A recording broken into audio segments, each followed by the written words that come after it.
Good morning, Glue Troopers. Well, a lot of you guys have had a lot of great things to say about an input on the kit and car builds. So I thought I'd just talk about those this morning real quick. First off, I'm using one of the figures that Mark Tyler sent me from Mintz Miniatures that I'm going to put the arms in like an action mode and put the head on. I'm going to have to build up the hair a little bit so I can give it the Hoff hair. I was going to use the Jim Hunt figure that Mark had sent me, but he's the car is a 1:25 scale and his figure is 1:24 scale, and he would look like King Kong standing next to it. This one scales out correctly, but it's a minor thing to build up a little putty to make the hair. Now, on kit and car, a lot of you guys had a lot of great input on how to strip the paint and everything without damaging it. It seems like a couple of people had recommended this Castrol, I think it's Super Clean, and I might get some of that for future use. But this is a fun build, and I'm like, you know, when you're looking at it like right now, you can sort of see a little bit, but I'm actually gonna, the blemishes are just the kind of thing you would expect a car to get. Well, not Kit, because he's like super bulletproof, but if he like had run through the bushes, or maybe, you know, or maybe Kit went through a wall or something and just scratched up, and I can work that into the diorama pretty easily.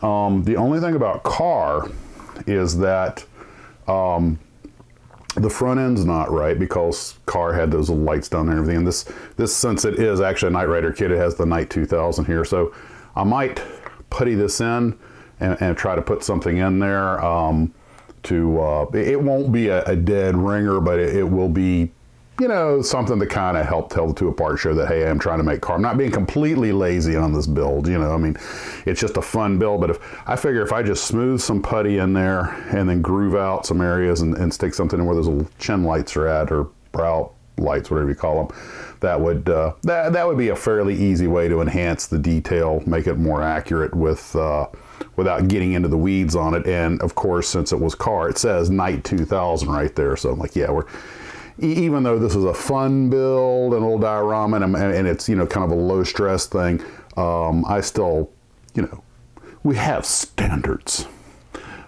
No, not really, but it's nice to pretend. So anyway, I want to thank everybody for that. Now, I don't want to make a promise I can't keep, but I was looking at my schedule, and it turns out that I'm actually off Saturday, and I go to work Sunday. So I'd like to do a live stream on Saturday, but Friday we have a rather big deal going on here, and I'm not sure if that's going to bleed into Saturday.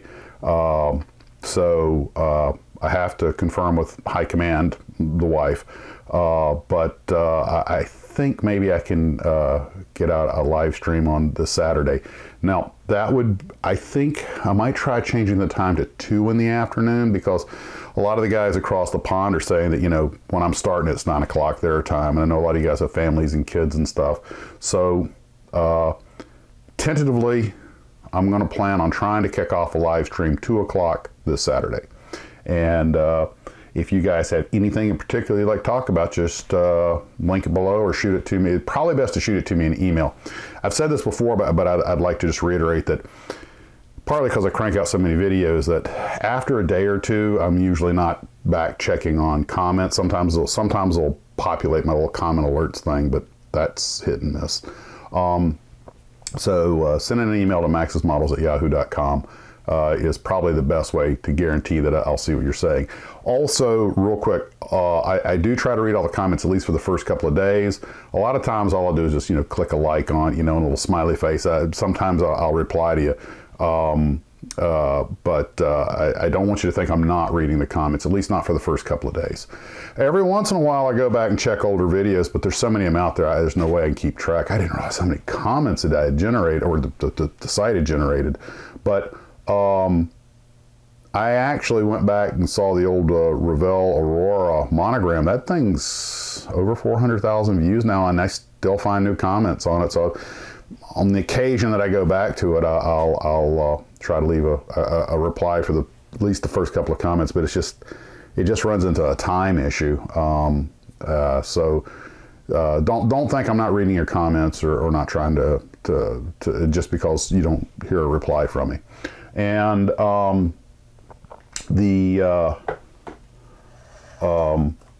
the videos you guys sent me on painting cars, I found interesting. I actually already knew about the Testors 50/50, but I didn't want to use enamels because they take so long to harden and to gas out. But a couple of you guys did send me some links to some information and stuff and some videos on painting cars. I hadn't seen those before, but I'd seen ones like them. And it seems like there's 3 really kind of popular ways to do it by guys whose work I respect. I mean, I respect everybody's work, but you know what I mean? These guys do really, really good work. One guy uses this 2X paint almost exclusively, as long as he can find the right color, this Rust-Oleum 2X. And I tried it, and I got pretty good results with it. And it didn't even dawn on me that I had a can of black 2X here. I probably could have done the car with that and had less headaches. Do you ever forget what you have on the shelf or what you have in your own inventory? You know, it's just like I found those scissors the other day. It's like, you know, hey, you're doing this, and you turn around, oh man, I had that on the shelf. I could have done that all along. Brain fart. And then another one was mixing the testers. For the little bottles of testers, I'd seen a couple of videos on this. You get your bottle, you just pour out the paint in the bottle, then you fill the testers up with your whatever thinner you're using, and then pour that into the cup, shake, and it gives you a good airbrush mix. I knew that one. I also have been using the Tamiya X20A acrylic thinner. That's one of the reasons that's why when I airbrushed the top half of car, I got a pretty decent finish. Not perfect, but okay. I mean, certainly good. And the irony is, one of you emailed me that apparently the real Knight Rider car, actually the car itself did have orange peel because they were constantly painting the car so fast and rolling them right out on set, which is neat. And I'm just thinking to myself, you know, that's if I had known that, I never would have redone the paint job. Oh, by the way, one thing I didn't mention yesterday, didn't cross my mind. I tried a trick, and it's really why the real reason I've got such a rough finish over the headlight covers here and part of the hood. When I had stripped the paint and used a little putty to clean up some of the mess and sanded it down, I was thinking, you know, one thing you can do is thin putty out, you know, sometimes and troll it on and you know, sand it down. But what I thought, I'd gotten away with this before, like on some airplanes. I actually got away with it on the seats, on the top of the seats here too. You know, thick glue, like the testers, the Tamiya that's on the brush. Sometimes it'll work as a gap seal. It's just thick enough that if you can sand it down. And I thought, you know what? I'll bet you if I just brush some of that glue smoothly across the top and let it flow out, it'll give a smooth finish. And it almost worked. I got a pretty good finish, but in a couple of areas, it just didn't quite take. Of course, the hood's on nice and solid now, but that was just an impromptu thing I thought I'd try as an experiment. I still have the option of sanding all this down and repainting it. And I'm going to think about it, but part of me is just like, you know what? Because here's the diorama idea is to have kit coming this way, car coming this way, and put the Hoff right here waving his arms. And the idea that the Hoff is trying to distract car, and while car is going after him, kit's coming to the rescue, and they're going to like ram each other. And I figure put some bushes and stuff around there, maybe put some debris in the front end to show that on both cars to show they've been going at it for a while, and something along those lines. That would, in that case, the blemishes actually get put to some use. And then another part of me is like, well, nah, just go ahead and take the time to sand it down and repaint it. It isn't that hard. So I got to figure out which way I want to go with it. So there you have the kit car dilemma. Dun, da, da, da, da, da, da, da. And why am I humming the tune to Airwolf? Anyway, so got a lot going on here. I'm not sure how much work I'm going to be able to be getting done over the rest of the week. But there's been a development. I have to go to a wedding of a family friend in April. And long story short, I was told, make sure to get these days off. So I just, what the heck, I've got plenty of vacation. No one takes vacation in April. I apply. And they wound up giving me almost the entire month off. Now, I will probably put some flying on it because, make some extra money. But I'm going to have I should have a lot of time in April. So we can probably get a lot of things done in here. March, I've been working the weekends. I haven't been home that much. It's been a pretty slow month for productivity out of the TARDIS. But I'm thinking, you know what, April, I might make that my modeling vacation. Because this wedding we're going to we're only going to be gone 3 days down in Orlando for, the big brouhaha. So, April? Yeah. What's that old saying? April showers bring May flowers.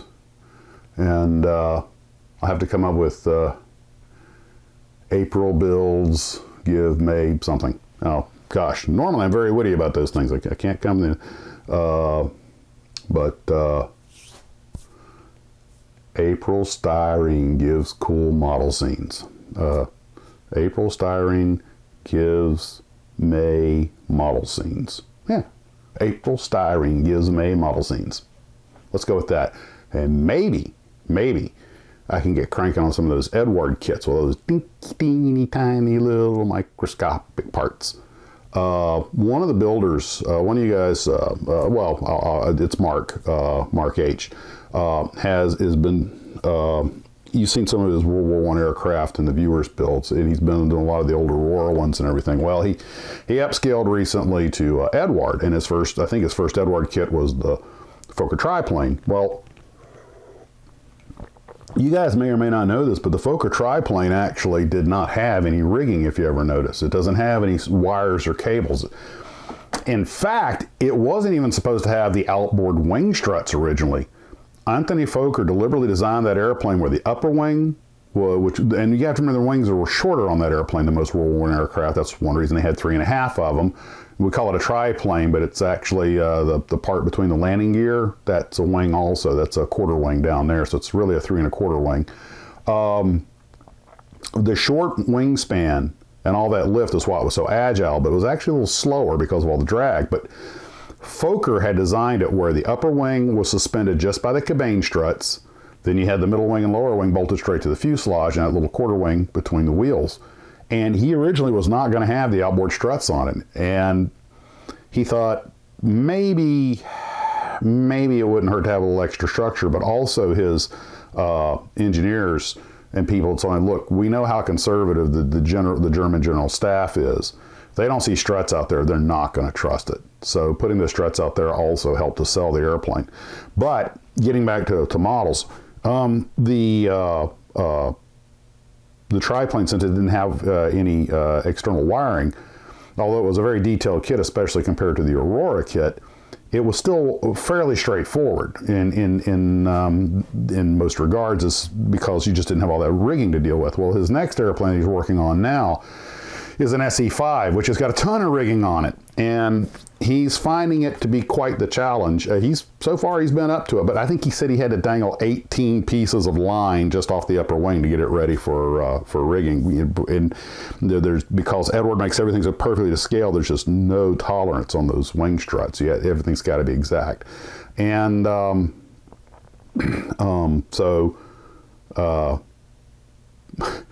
I just am really impressed by the time he takes, the progress he makes. He's been doing a fantastic job with his models, and because he's big into slot cars, so he's used to painting figures and stuff. But the rigging and all this, and he even admitted that you got to kind of do a little bit and take a step back, and I agree with that. Well, the reason I get into all that is because perhaps in April I can get started on the Edward kits that I was given, and that Felix stove from Wingnut Wings.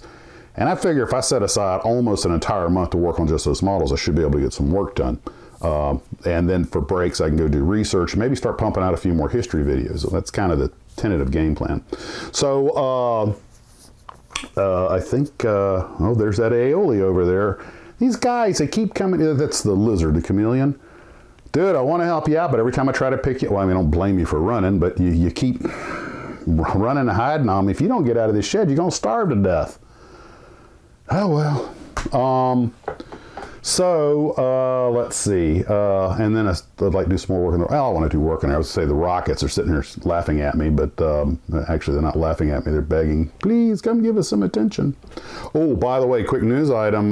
You guys probably saw this, but you remember that Harrison Ford movie where he played the Russian sub-commander, was it K-15 Widowmaker?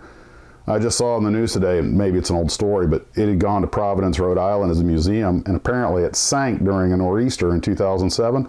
Well, the thing just burned up. They were scrapping it, and for soundproofing, those things had like 4-inch rubber coating on them, and it caught on fire. And so, just for all you sub builders out there, I thought that might be a little interesting. Well, guys, that's pretty much it for today. I have some family chores to take care of, so hopefully I'll get out here and do a little building later, get working on these cars. But I think I'm going to go ahead and commit to this by just going ahead and troweling the putty on it now. And first file down where it says Night 2000 and trowel the putty on it. I think I'm just going to go ahead and do that now before I head back into the house. So, guys, we'll see you later. Take care, and other hand. Model on.